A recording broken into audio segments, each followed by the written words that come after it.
Hello, I'm Alex Lafkus. I'm going to talk to you today about apex predators. Now, this just refers to the largest, most dominant fish in the body of water you're fishing. Can be a muskie in a lake, big brown trout. These are just some general characteristics I see with these fish. Now, you got to understand a few things. They've spent years in the river evolving. Okay, so they've evolved over their life in addition to the genes they were born with. I fish wild fish mainly, and a lot of those are really, really evolved fish. The more evolved, the older they are, the longer lifespans, the more difficult they become to catch. It's easy to see. Wild fish are so much more challenging than stocked fish. Whatever. Anyway, apex predators. You got to understand a few things. One of them is typically they can feed whenever they want. The bigger the body of water, the easier it is for them to feed. Smaller rivers, they have to be a little more situational, but there's still only short windows that they're going to feed. Um, Basically, they rely on nature to tell them when to feed. So what is nature telling them? Well, a lot of it occurs around the most stable things to look for, the most consistent are moon phases, because you can plan those out years in advance. That doesn't mean if you go fishing on the full moon, you're going to catch big fish. But nature does tell these fish that there's something to do around then. Usually it's the weather pattern that correlates next to a moon phase can be a very good bite no matter what you're fishing for. That comes more into play when conditions and everything are equal, where everything is stable. More once water temps fall, I see it more dependent, like mid-August on as the water temps start cooling, but you're not getting as much rain or influx of that stuff. It seems that the moon determines a lot of activity at that point. Now, in the spring, I tend to see it be more based on weather changes. Warming water is the key in the spring. It doesn't matter what you're fishing for. Southwest winds in the spring are good fishing. If you have a wind shift where you've got a south wind for a couple days and it comes north, typically you can pack it up at that point. That north wind will change your bite in the spring and shut it down. You want to find warming trends in the spring, south winds in the spring.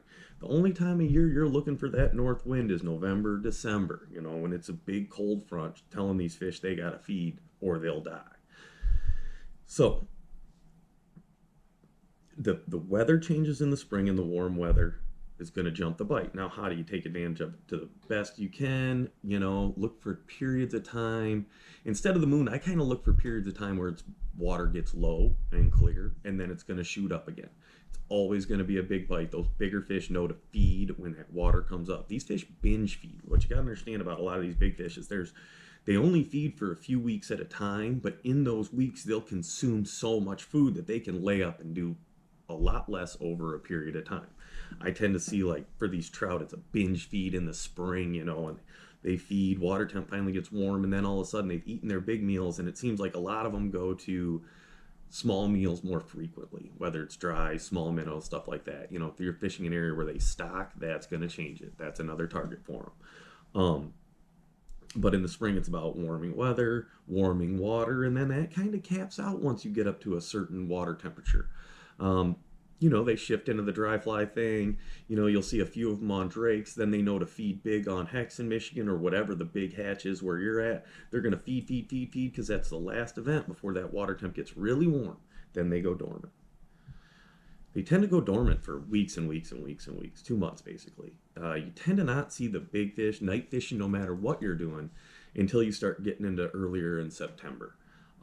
That's when the water temp starts dropping again. What you find with big fish, muskies, salmon, brown trout, doesn't matter, tends to it seems to me that they like colder water, so if there's a suggested range on a fish, that might be optimal for mid-sized fish, but as they get bigger, they tend to like colder water.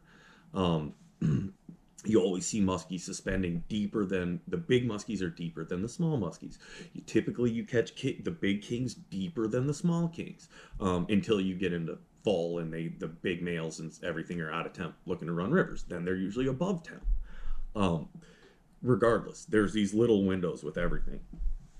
So if we can get into the spring, summer, now all of a sudden we're starting to hit September, that's why you tend to see people catch bigger fish in the fall, not fall, but late summer night fishing is because that cooling temp starts jumping these fish again as we start getting out of the 60s and more into the 50s. That water temp's getting that colder water where they're happy.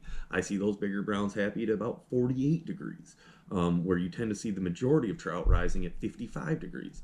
I catch big browns 48 to, 54, 55, 56, whatever it is, and even warmer on other techniques, but mainly on the streamers, that 48 to 55. So we kind of get into that fall time, and now you're looking for moon phases seem to do things. There's not as much rain event. This is now they're kind of starting to move towards spawning, so a lot of this starts becoming moon involved. You'll notice if you get a big cold front in the fall that correlates with a moon phase, you'll start seeing fish spawning then. That will jump that fall spawn, and then it's time to back off and wait for the post spawn bite. And then as you slide in that post spawn, those big predators are available again. They're available a little bit before the spawn, and then they're available after the spawn. These are just short windows for these fish. So what are you looking for on the backside? You're always looking for the weather changes. In this late fall time, it's about north winds and colder air coming in. Those fish sense it from a few days out. So they're going to feel that weather change coming in. They're going to bite a little, and then on that coldest day, a lot of times that big north wind, there's a big feed that goes on there because they feel that cool, urgency sets in and they go. So those are just a few of the things that apex predators are looking for to feed. You have to understand, if you're not out there when nature's telling these fish to feed, you're not going to catch these fish. They're so evolved. They're based on moon, weather changes, stuff like that. It's not uncommon to be able to go and catch trout, but when you're looking for these fish, there are shorter windows that these fish are available. Even when these fish come out to feed, they're out for a short period of time. They did a study years ago in Mayo where they tracked a lot of fish. They had radio transmitters in them.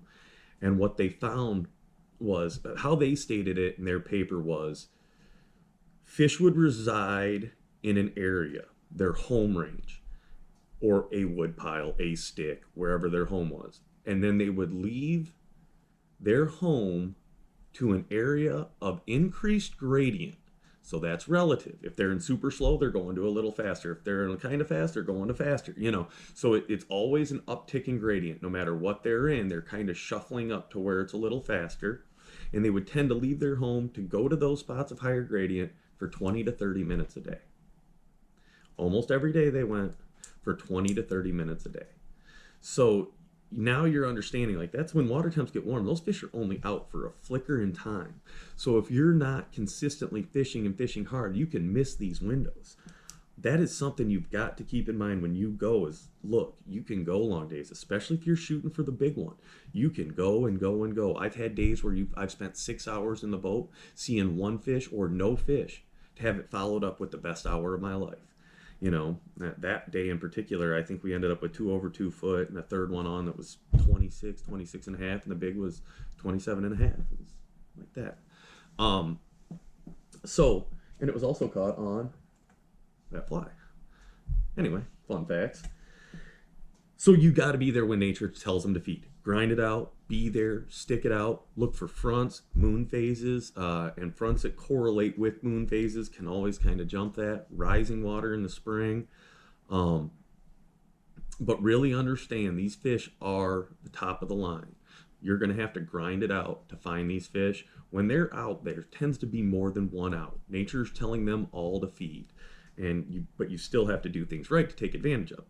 Now, part of it is just being there the right day. If you're there the right day, fly pattern, you'll start noticing a lot less matters. Those fish, when they come out, they get angry. They're going to want to feed. Make long casts. Don't scare them, and then your fly will be the least of your concerns. Hope this helps a little. This is something I can talk about for hours and hours and hours, and I don't even know how to keep the thoughts straight in my head because I have so much going on.